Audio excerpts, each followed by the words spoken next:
The Muslims in this country have to become an active voice for good. America, it's called one nation. We used to say one nation indivisible.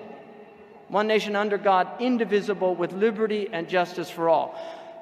In many ways, we've become many nations divided under godlessness, with licentiousness, and just lust for all. And we as a people really need to think about why it is that pornography is the #1 form of media now in the United States of America. We've entered into a pornified culture. Pamela Paul wrote about this in a book called Pornified. It's one of the most disturbing books that I've read. Chris Hedges, in his book, The Empire of Illusion, the second chapter of that, I actually regret reading it because it was so troubling and disturbing to me about what's happening in the culture of pornography. One of the pornographers recently wrote an open letter to Mitt Romney saying the Republican Party needs to tone down its anti-pornography rhetoric because they don't have their pulse on America. America has embraced pornography, and it's about time the Republican Party embraced pornography. That is what we're dealing with. We are dealing with an incredibly vile force in this country that's corrosive and that is literally eviscerating the moral character that has always been there in this country. And if the Muslims don't become a voice, a rational voice, an intelligent voice, not a reactionary, pseudo-religious or bad religious voice, because there's a lot of bad religion out there. We have to be people rooted in intelligence, in spirituality.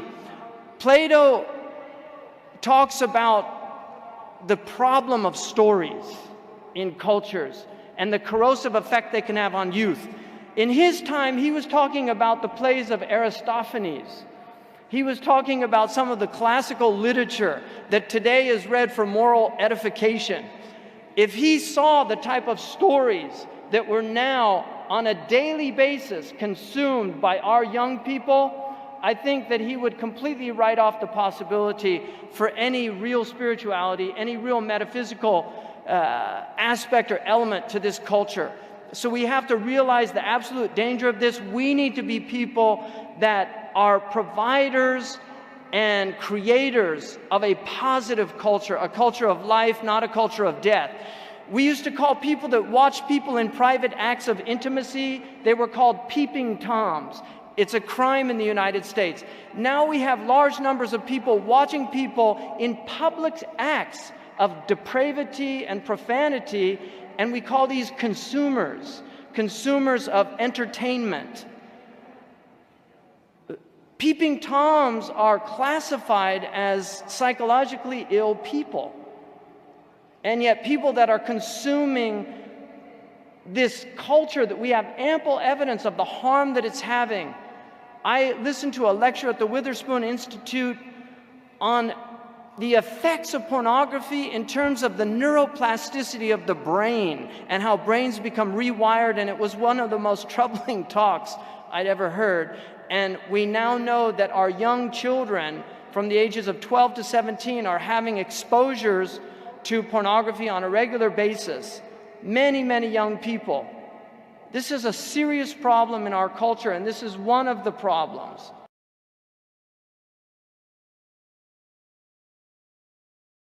What advice would you give to someone looking to quit porn? Well, I gave some advice a little earlier about quitting alcohol, and I would say it isn't that you're trying to quit porn. It's not the right way to think about it. The right way to think about it is that you're trying to figure out how to have a better life. And so you have to figure out, well, I would say do the future authoring program and keep your porn addiction in mind and think. So in the first part of the future authoring program, it asks you a bunch of questions about what your life could be like in 3 to 5 years if you took care of yourself like you were someone that you cared for. And then it asks you questions about your friends and your family and your career and your time outside of work and your health and, the important dimensions of life. And it asks you to spend 20 minutes writing about how good your life could be in 3 to 5 years if you got your act together and did what was good for you. And then it asks you to write about the hell you could be in if you didn't. And so I would say you really need to do that, because porn isn't the issue. The issue is that you're not living your life the way you want to. And so you need a vision of life that's more compelling than the porn. And you need a counter vision too that frightens you, because otherwise porn is obviously extraordinarily gratifying in the short term, but you seem to be suffering from the medium to long-term consequences of its use. And so you need a story that you can tell yourself that's really deeply thought through about why this is not appropriate for you, how it's hurting you, and how it's minimizing you, and perhaps making you embarrassed and ashamed and more socially isolated, and all of that. So I would say, think about it as cleaning up your psyche and your behavior, rather than merely stopping porn. You also might want to write down, and you could do this in the negative vision part of the future authoring program. You got to write down everything bad that you think porn is doing to you, because obviously you have some suspicions that this is not good for you, right? That it's actually harming you in some important way. And so you need to be fully cognizant of what those ways are, and then take them seriously and decide if that's the pathway through life on which you wish to travel. And so, and then I would also say good luck to you. It's a very good idea to identify one of your weaknesses and work on it. You can strengthen yourself substantially by doing that.